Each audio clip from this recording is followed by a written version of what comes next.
मेरी मम्मा की dead body रखी थी घर में, और मैं को मेरा फ्रेंड जो है वो मुझे बाहर पीछे कुदा के मुझे ड्रग्स लगवा रहा था। जब फर्स्ट टाइम मैंने मेरी लाइफ में ब्राउन शुगर देखा था, उसने मुझे ये बोला था, बोला यार एडी, किसी से अगर दुश्मनी पालना हो ना, ये लत लगवा दो उसको, वो ऑटोमेटिकली मर जाएगा। Hello friends, my self Edwin, I am N alcoholic and addict. I am from Indore only. मैं इंदौर से बिलोंग करता हूँ। मेरी बर्थ प्लेस इंदौर ही है। मेरी फैमिली में 5 मेंबर्स हैं। मेरी मम्मी पापा, भैया, सिस्टर और मैं सबसे छोटा हूँ, सबका लाडला था घर में। पापा जब 7 साल का था, जब मैं पापा एक्सपायर हुए मेरे, उसके बाद में मम्मा ने बहुत स्ट्रगल करा हम तीनों को मतलब पालने के लिए, बहुत ज़्यादा स्ट्रगल करा। उसके बाद में भैया की भी शादी हुई, सिस्टर की शादी हुई, फिर 2012 में मम्मा एक्सपायर हुई मेरी। तो लाइफ में ऐसा लगा मुझे कि मेरी लाइफ से कुछ बहुत ही ज़्यादा कुछ ऐसा कुछ छीन गया। मतलब पूरी तरीके से मतलब एक अकेलापन मेरी लाइफ में आ चुका था, और कुछ था नहीं मेरे पास में। मेरे जो फ्रेंड्स थे वो, वैसे मैं क्रिश्चियन हूँ, क्रिश्चियनिटी से बिलोंग करता हूँ, तो ऐसा बोला जाता है कि क्रिश्चियंस में अल्कोहल तो ठीक है, एक ट्रेंड है कि हाँ ठीक है, जहाँ पे कुछ भी पार्टीज हुई या कुछ भी हुआ तो अल्कोहल अल्कोहल अल्कोहल। तो मैं कभी कभार मेरे फ्रेंड्स लोगों के साथ ना मैं अल्कोहल ले लेता था, कोई सा ओकेशंस में, कोई पार्टीज में अल्कोहल ले लेता था।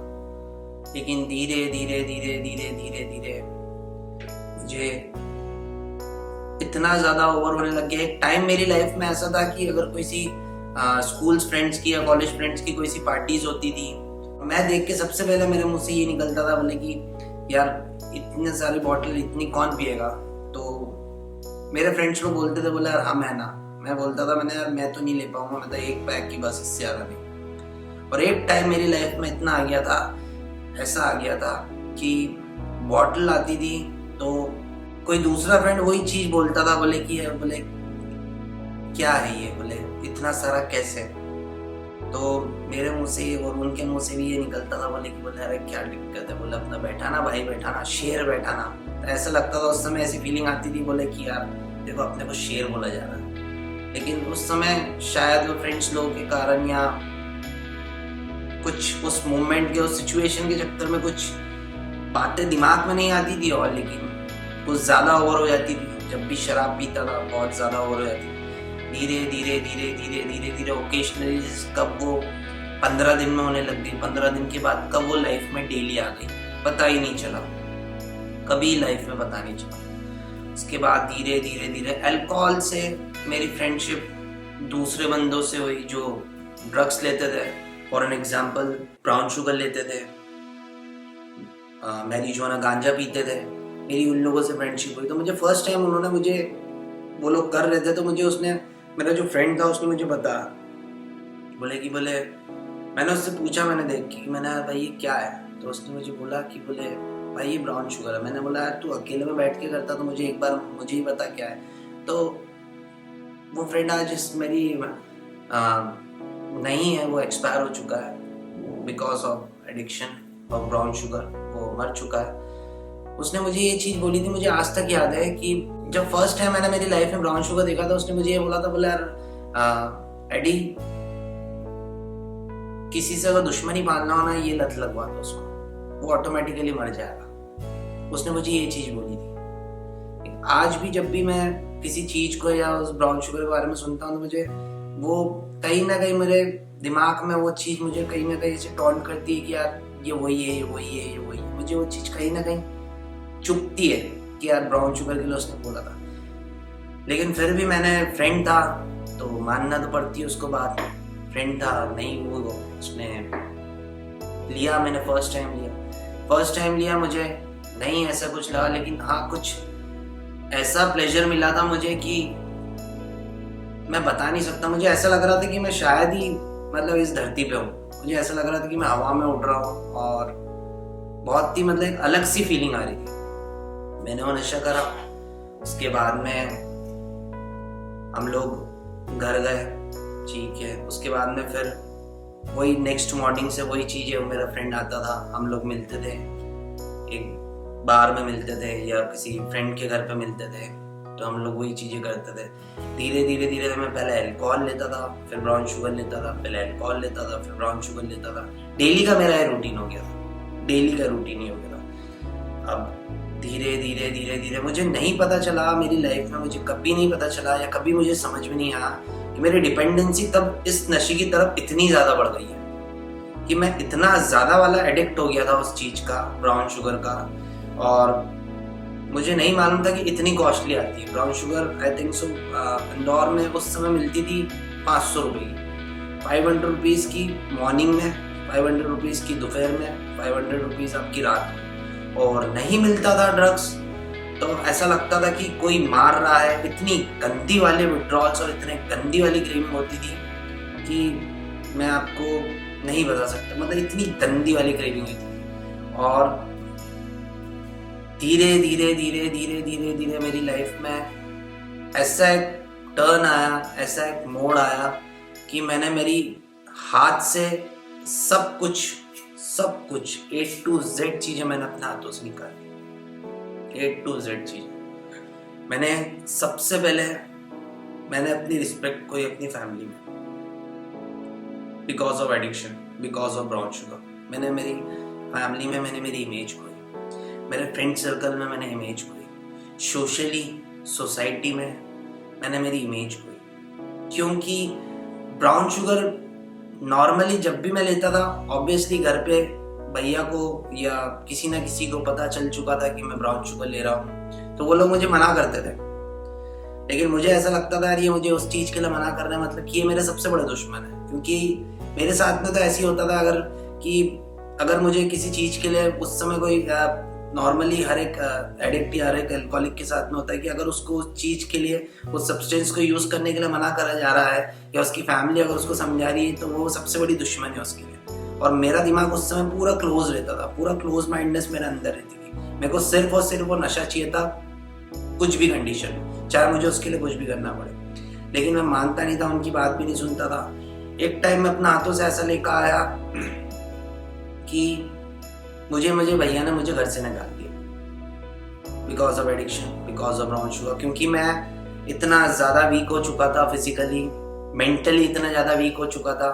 मैं कहीं पे भी अगर मेरे जो पड़ोसी है, मैं अगर उनसे मिलता था या मेरे फ्रेंड लोगों से मिलता था, मैं चौराहे पे जाके खड़ा हो रहा हूँ, तो पूरे ग्रुप में सब खड़े हुए, सब बात कर रहे हैं और मैं उनके बीच में ऐसे खड़े रह के मैं ऐसे मतलब आँख बंद करके ऐसा ऐसा हिलता था। मुझे आज भी याद आता है कि यार क्या हद करता था आइडिया, कहाँ तक पहुंच चुका था। जगह नहीं देखते थे हम लोग। आज भी याद आता है, मतलब कोई अगर अंडर कंस्ट्रक्शन कोई सी बिल्डिंग हो रही हो या कुछ भी, कुछ ऐसा घर दिख गया हो तो उसके अंदर घुस जाना, वहां पे बैठ के पीना।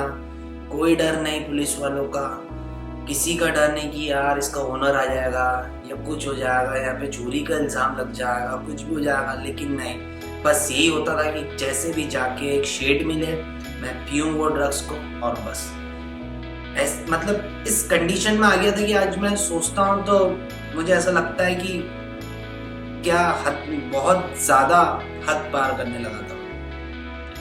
धीरे धीरे धीरे धीरे लाइफ में इतना ज़्यादा डूबता हो गया उस एडिक्शन में, ब्राउन शुगर में इतना ज़्यादा डूबता हुआ गया कि पता ही नहीं चला कि लाइफ में कब नहाना छोड़ दिया था मैंने, ब्रश करना छोड़ दिया था मैंने। मुझे फ्रेश होने के लिए ब्राउन शुगर लगता था, पैसे नहीं रहते थे।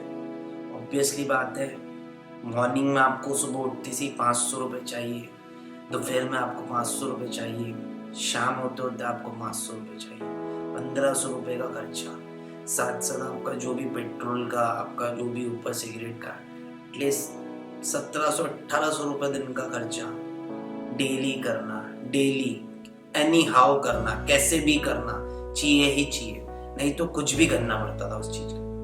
धीरे धीरे धीरे धीरे धीरे मैंने मेरी जो बाइक थी, मैंने मेरी बाइक सेल आउट करी।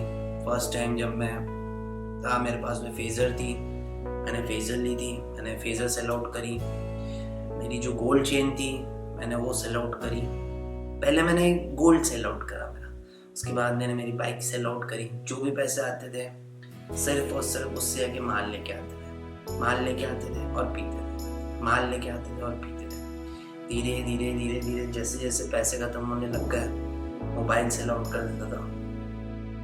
अगर मेरे पास में मल्टीमीडिया मोबाइल है उसको सेल आउट करके क्या मतलब है, क्या सेंस है, मुझे क्या सोशल मीडिया पे आना, मुझे क्या जरूरत है। मेरे दिमाग में यही थॉट घूमता रहता, क्या देखना मुझे फेसबुक पे, क्या देखना मुझे व्हाट्सएप पे, क्या चलाना मुझे यूट्यूब पे, टीवी है तो सही। मैं मोबाइल सेल आउट कर देता था, छोटा सा सैमसंग का या कोई सा भी मोबाइल, छोटा सा 500 रुपए का, वो मोबाइल सेल आउट करके 15-20 हजार रुपए जो भी मिलते थे सबसे पहले सेल आउट जैसी करता था। जो भी चीज आज तक, जो भी गाड़ी सेल आउट करी, गोल्ड चेन सेल आउट करी, रिंग सेल आउट करी, इयररिंग्स सेल आउट करी, जो भी सेल आउट करा है मैंने, सबसे पहले अगर मैं जिस भी शॉपकीपर के पास में या जिस भी बंदे के पास में खड़ा हूँ, सबसे पहले मेरा जो भी होता था वहां पे, मैं सिर्फ और सिर्फ ये सोचता था कि भैया जल्दी जल्दी करो, भले मुझे 1000 रुपए कम मिले आप मुझे बाद में दे देना, या 5000 रुपए मुझे कम मिले मुझे बाद में देना, लेकिन अभी जितने हो उतने पैसे मुझे दे दो, ठीक है। और मेरे दिमाग में यही एक चलता था कि कैसे ही पैसे मिले, और मैं सीधे भागता था पेडलर के पास में, उस पेडलर को फोन लगाता था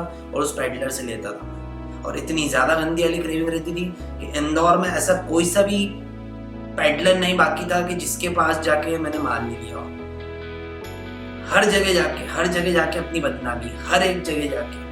कोई फ्रेंड लोग मुझे रास्ते में मिल जाते तो मुझे बोलते थे, मैंने कोई सिग्नल्स नहीं, कुछ नहीं, कोई डर नहीं पुलिस वालों का, सब चीज तोड़ तुड़ा के, किसी का एक्सीडेंट हो जाए, कुछ भी हो जाए, इतना गंदा हो चुका था कि सिर्फ और सिर्फ मुझे मेरा नशा दिखता था।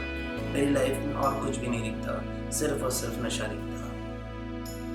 धीरे धीरे धीरे धीरे लाइफ जो भी थी मेरे पास चीजें, वो सब चीजें मैंने सेल आउट करी। धीरे धीरे धीरे धीरे लाइफ में एक ऐसा मोड़ आया जब मेरे पास कुछ भी नहीं था लाइफ, ना घर था मेरे पास में, क्योंकि जब तक मेरे पास में पैसा था मेरे फ्रेंड्स मेरे साथ में रहते थे। जब तक मेरे पास में पैसा था सब चीजें मेरे पास में, खाने को मेरे पास में चीजें थी। एक टाइम ऐसा आ गया कि मेरे पास में कुछ भी नहीं बचा था, कुछ भी नहीं बचा था, कुछ भी नहीं बचा था। उसके बाद भी मुझे समझ में नहीं आता था, उसके बाद भी मुझे एक ही चीज लगता था दिमाग में, मुझे खाने की नहीं फिक्र रहती थी कि मैं क्या खाऊंगा। मैंने सुबह से कुछ खाया नहीं है, 2 दिन से कुछ खाया नहीं, मेरे दिमाग में ये नहीं आता।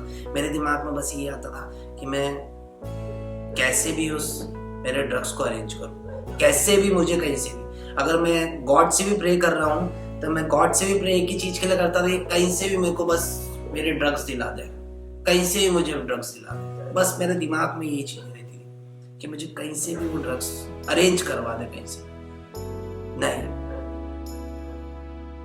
पेडलर जो भी रहते थे उनको जाके झूठ बोलना, उनको जाके नहीं मिल रहा है, पेडलर को उठा लेता था, पेडलर को उठा के लाते थे, उसको चुराए में ले जाके उधर साइड में ले जाके उसको मारना, उससे माल छीन लेना, माल जाके पीना, वो अलग ढूंढना। मतलब हर जगह इस एडिक्शन ने दुश्मनी कराई एक तरीके से, सब जगह। मतलब मेरे फैमिली में ने कभी, मेरे पापा ने, मेरी मम्मा ने, मेरी सिस्टर ने, मेरी भैया ने, मेरी भाभी ने कभी भी हमारी फैमिली पे कभी भी उंगली तक नहीं उठी है।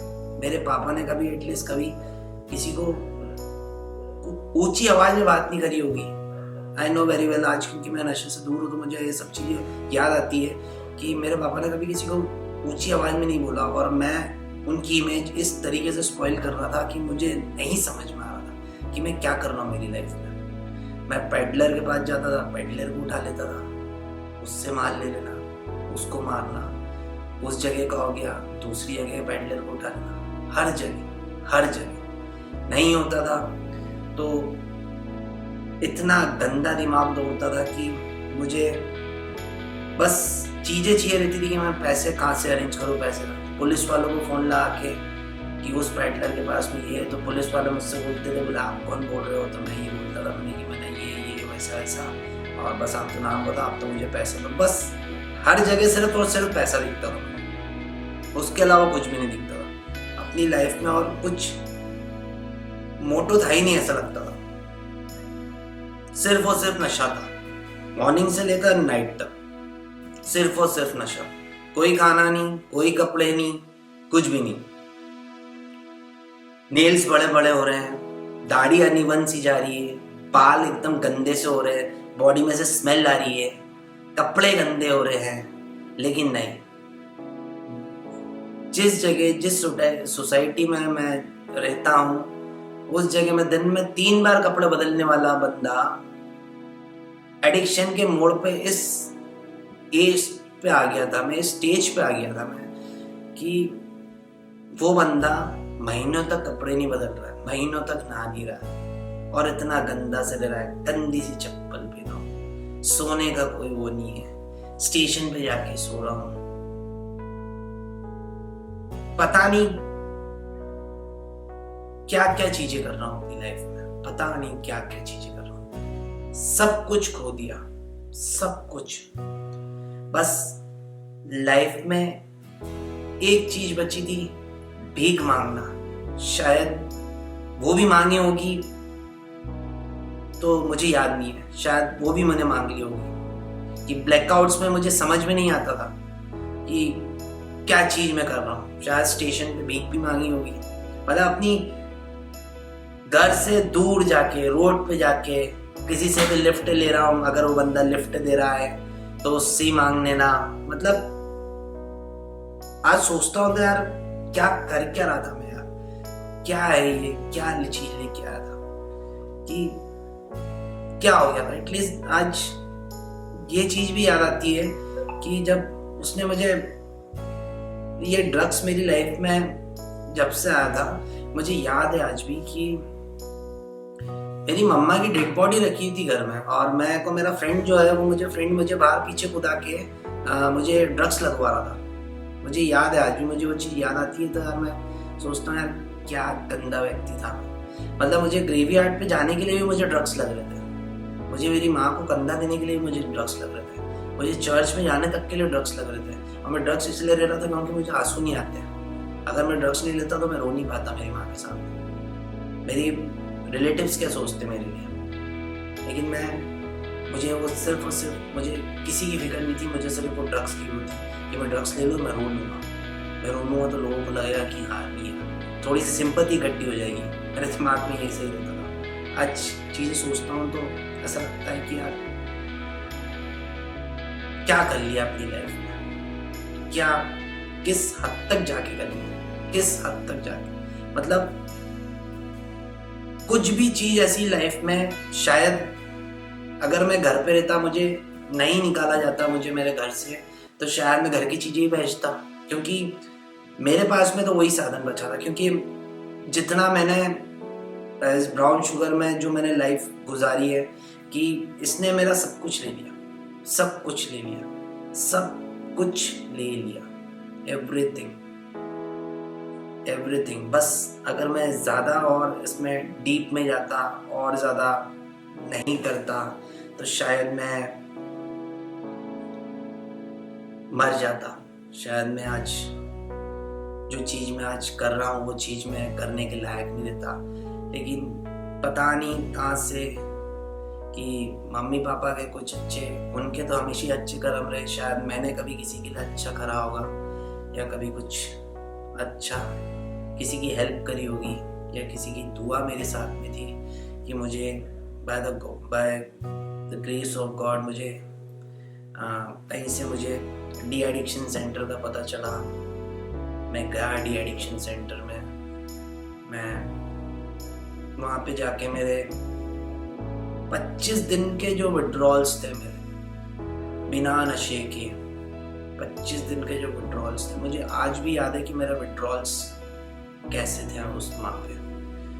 सिर्फ और सिर्फ मुझे रस्सी से बांधा जाता था और मुझे एक रूम में रखा गया था, जो एक डिटॉक्स बोला जाता है, उस रूम में रखा गया था।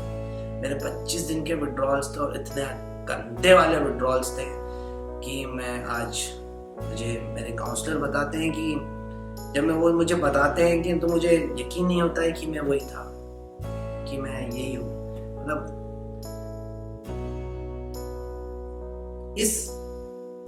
मतलब ऐसी सिचुएशन हो गई थी लाइफ में कि मैं बेड पे लेटा हूँ, मैं बेड पे ही पॉटी कर रहा हूँ, मैं बेड पे ही सुसु कर रहा हूँ, मुझे बांध के रखा गया है और मुझे कुछ समझ में नहीं आ रहा है।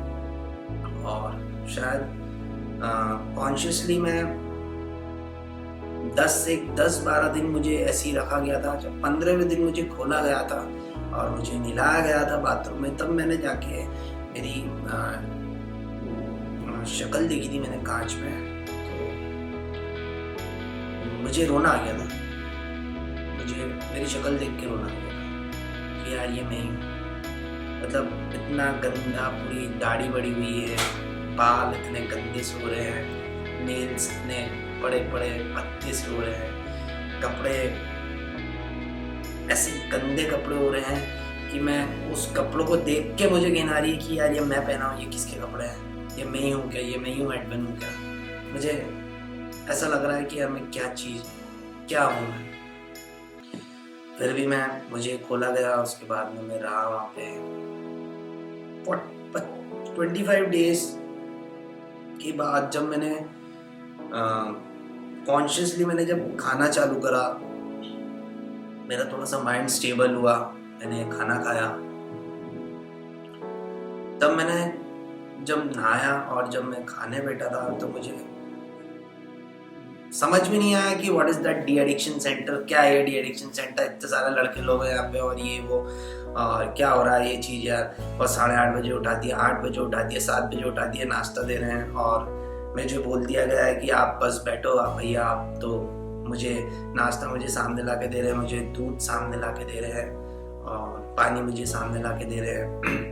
बोले आपको जितना खाना खा लो। मैंने भैया मैं नहीं बोला, आपको जितना खाना आप उतना खा लो, भले आप दूध ले लो, नहीं तो दूध पी लीजिए। मतलब मुझे समझ में नहीं आ रहा ये कौन लोग है बंदा और ये वो।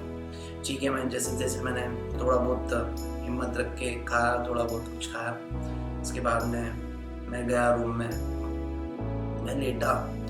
उसके बाद में दोपहर हुई, दोपहर में रेस्ट टाइम था, मैं सो रहा था।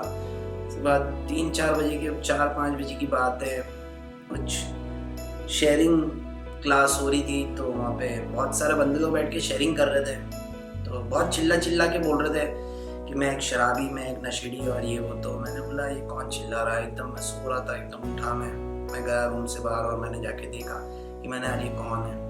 मैं जाके जैसे ही रूम पे खड़ा हुआ था तो वहाँ पे भैया लोग थे, तो उन लोगों ने मुझे देख लिया, तो उन्होंने बोले आप आइए बैठिए। मैं बैठा हुआ था, मैं सिर्फ सुन रहा था वो बात। तो बंदा मुझे बोल रहा था, एक छोटी सी एज का बंदा होगा शायद, एक बहुत छोटी सी एज का बंदा, वो अपनी शेयरिंग कर रहा था। वो बता रहा था कि वो नशे में किस तरीके से आया और कैसा उसने क्या बैंक्रप्सीज है उसकी, क्या उसने काली करतूतें की है और ये वो सब चीज़ें। मैंने बोला यार ये क्या चीज़ बोल रहा है ये, ऐसा समझ में नहीं आया था। मेरा फर्स्ट टाइम था और I heard first time about this sharing और ये डी एडिक्शन सेंटर, तो मुझे समझ में नहीं आया चीज़। मैं वापस उठ के चला गया अंदर। 2-3 दिन बाद मेरे जो रूममेट्स थे उनसे मैं बात करता था, उन्होंने बताया मुझे और ऐसा डी एडिक्शन सेंटर, ऐसा पूरा सब रूल्स एंड रेगुलेशंस बताया उन्होंने बताया मैं कहाँ से और मैं ये नशा। तब जाके मुझे कुछ समझ में आया। मैं जाके शेयरिंग में बैठा। मैंने एटलीस्ट फर्स्ट डे मैंने कुछ ज़्यादा शेयरिंग नहीं करी होगी, मैंने 2 या 3 मिनट की शेयरिंग करी होगी। उन्होंने बोला, मुझसे बात करी, मैंने जब बताया मेरे बारे में कि ये वो ठीक है, लेकिन उन्होंने मुझे इतना ज़्यादा मतलब सब लोग मुझसे आके गले मिले, सब लोगों ने हाथ मिला। मैंने यार ये क्या है यार, ये हाथ मिला रहा है और ये सब गले मिल रहा है, मतलब मेरी इतनी केयरिंग करी जाती थी। और सब एडिक्ट थे वहाँ पे, सब एल्कोहलिक था, कोई एडिक्ट था, कोई बहुत ज़्यादा एज वाले थे, कोई छोटी एज वाले थे, सब एडिक्ट थे वहाँ पे। और सब एक दूसरे की ऐसी हेल्प कर रहे हैं जैसे कि बचपन के दोस्त हो, मतलब जैसे कि साथ में रहो, भाई हो, जैसे ये अंकल है, ये चाचा है, मतलब ऐसे बिहेव कर रहे थे साथ में। हुआ लाइफ में ये चीज़ें, धीरे मैं वहाँ पे रुका। आफ्टर 1 मंथ बहुत सारी चीज़ें समझ में आई, बहुत सारा समझ में आया मुझे लाइफ में। मेरा काउंसलर मिला, उन्होंने मेरी काउंसलिंग करी, मैंने क्लासेस अटेंड करी, मैंने मीटिंग्स अटेंड करी। ठीक है, जब मैं 3 स्टेप्स जो 12 स्टेप्स होती है अल्कोहलिक एनोनिमस की, जब मुझे फर्स्ट स्टेप जब मुझे ऑटोबायोग्राफी लिखने को दी गई थी, और उसके बाद में मैंने फर्स्ट स्टेप करी, सेकंड स्टेप करी, थर्ड स्टेप करी। जब फर्स्ट स्टेप करी थी तो एक्सेप्टेंस पे था, और ये था कि शराब के सामने मतलब कुछ क्वेश्चंस थे उसमें, तो मैंने वो करे तो मैं बीमार पड़ गया था। मैं 3 दिन तक तो मुझे समझ में नहीं आ रहा था कि मैंने क्या कर दिया। 3 दिन तक सर ने बोले ऐसा होता है, ठीक है आप रेस्ट करो। मैं नहीं समझ पा रहा था कि मैंने क्या करा। 3 दिन बाद हुआ, मैंने सर से जाके बात करी, उन्होंने मुझे गाइड करा वापस, उन्होंने मुझे समझाया, बोला ऐसा होता है जब चीज़ें आप एक्सेप्ट करते हो कि हाँ आपने ये चीज़ें करी और ये। मुझे बहुत ज़्यादा बुरा लग रहा था कि यार किस हद तक गिर गया था, किस हद तक गिर गया था। सेकंड स्टेप करी, थर्ड स्टेप करी, और कुछ समझ में आया। लाइफ ने एक नया टर्न ले लिया, एक नया टर्न ले रही थी शायद लाइफ। ऐसा लग रहा था कि मतलब जहाँ से भी ये डी एडिक्शन सेंटर या जिसने भी ये डी एडिक्शन सेंटर बनाया है, बहुत मतलब एक तरीके से I have no words to say, मतलब बहुत ही ज़्यादा मतलब एक तरीके से मतलब बहुत ज़्यादा होली प्लेस है। मतलब सारे एडिक्ट आके, कौन कैसा नशेड़ी है, कौन कैसा शराबी है, आके सब एक दूसरे से मिल रहे हैं, सब एक दूसरे से हाथ मिला रहे हैं, सब एक दूसरे की हेल्प कर रहे हैं, एक दूसरे को खाना दे रहे हैं। मतलब यकीन नहीं होता था मैं भी एक दूसरे की हेल्प कर रहा हूँ। मुझे भी नहीं यकीन होता था कि यार मैं किसी अंकल को टॉयलेट लेके जा रहा हूँ, जो मैंने लाइफ में कभी करा नहीं। मुझे याद आता है जब मैं किसी अंकल को डी एडिक्शन सेंटर में, जब मैं पेशेंट था, मैं लेके जाता था टॉयलेट वायलेट, मुझे याद आता था कि जब मैं एक्टिव एडिक्शन में था, जब मेरी मम्मा मुझे बोलती थी, बोले मुझे टॉयलेट लेके चल, तो मैं मना करता था मम्मी को। मैं कैसे लेके जाऊँगा टॉयलेट के लिए। वो मोमेंट याद आता है मुझे कि जब मेरी मम्मा थी, मुझे 9 बजे कॉल लगा के, 8 बजे से मुझे कॉल लगा के मुझे मेरी माँ मुझे बोलती थी कि तू घर आ जा, तेरे लिए ये बना, आज तेरी गुड़िया ने ये बना, मेरी जो सिस्टर है उसने ये बनाया, तू आ जा घर पे, तू आ जा घर पे। मेरे फ्रेंड्स लोग रहते थे और नशा मेरे दिमाग में रहता था। मुझे याद नहीं आता था कि मुझे जाना है कि नहीं जाना है। मम्मा मत परेशान करो यार, अरे यार मम्मी आप परेशान कर रहे हो, ये कर रहे हो, वो कर रहे हो। मैं फोन काट देता था, फिर आता था आधे घंटे बाद फोन, मैं फिर गुस्सा करके फोन काट देता, फिर आता था 10 मिनट बाद फोन, फिर फोन काट देता। 11, साढ़े 11, 12 बजे फोन आता था मम्मी को, मम्मी चौराहे पे आ गया हूँ मैं, अब घर के सामने ही हूँ, तो घर आ जाओ ना। लेकिन नहीं, फोन काट देता था। फिर फोन आता था 5 मिनट बाद, मैं फोन स्विच ऑफ कर देता था, फोन स्विच ऑफ कर देता था। मेरे फ्रेंड लोग, कोई और नया कोई फ्रेंड आ रहा, बोल रहा, बोले तेरा मोबाइल बंद आ रहा। मैंने क्या, मम्मी का फोन आ रहा था, तो चालू करना। वो लोग मुझे बोलते थे, बोले कि यार फोन चालू करना रहे, तो क्या हो, मम्मी का फोन आ रहा, बोल देना आ रहा हूँ। फोन जैसे ही चालू करता था, मेरी माँ का मुझे फोन आता। शायद ने मेरी लाइफ में ये चीज ड्यूरिंग एडिक्शन, या अब ये चीज समझ में आई कि अनकंडीशनल लव अगर आपको कोई करता है तो सिर्फ आपके मम्मी पापा ही करते हैं, उसके अलावा कोई नहीं करता। अगर मैं 1 बजे तक घर नहीं जाता था, मेरी मम्मा जगते रहती थी, और मेरा फोन स्विच ऑफ भी हो जाता था, जैसे ऑन होता था 1 मिनट में मेरी माँ का फोन वापस आ जाता था। विदिन अ सेकंड फोन मेरी माँ का बजता था। मैं जैसे घर पे जाता था, मेरी माँ गेट खोलती थी, मम्मी खोलती थी, बोले खाना खाएगा, मैंने नहीं, मैं सो जाता था, लेकिन कोई गुस्सा नहीं, कुछ नहीं करती थी। मुझे आज जो मेरा मोमेंट याद आता है कि यार वो प्रीशियस टाइम था, मैंने मेरी माँ की भी रिस्पेक्ट नहीं करी, सिर्फ और सिर्फ उस नशे के कारण। मैंने मेरी सिस्टर की रिस्पेक्ट नहीं करी, सिर्फ और सिर्फ उस नशे के कारण। मैंने मेरी इमेज खो दी, सिर्फ और सिर्फ उस नशे के कारण। सब कुछ खो दिया, सिर्फ और सिर्फ मैंने उस नशे के कारण। लेकिन आज मुझे डी एडिक्शन सेंटर से मुझे नई लाइफ मिली, इतनी ज़्यादा प्रीशियस लाइफ मिली कि यहाँ पे आके मुझे ऐसा गाइडेंस मिला है कि मुझे खुद को पहचानने का, कि मैं क्या हूँ और मुझे क्या होना चाहिए, और व्हाट इज़ माई रियलिटी, कि मैं एक एडिक्ट हूँ। तो ये तो मुझे लाइफ टाइम याद रखना है कि मैं एक एडिक्ट हूँ। लेकिन आप एडिक्ट हो, लेकिन आप you can't take that substance, आप वो ब्राउन शुगर नहीं ले सकते। ये मुझे चीज़ सीखी जीवन में आके, मुझे एक नया टर्न मिला मेरी लाइफ में आके। मुझे बहुत थैंकफुल हूँ मैं गॉड का।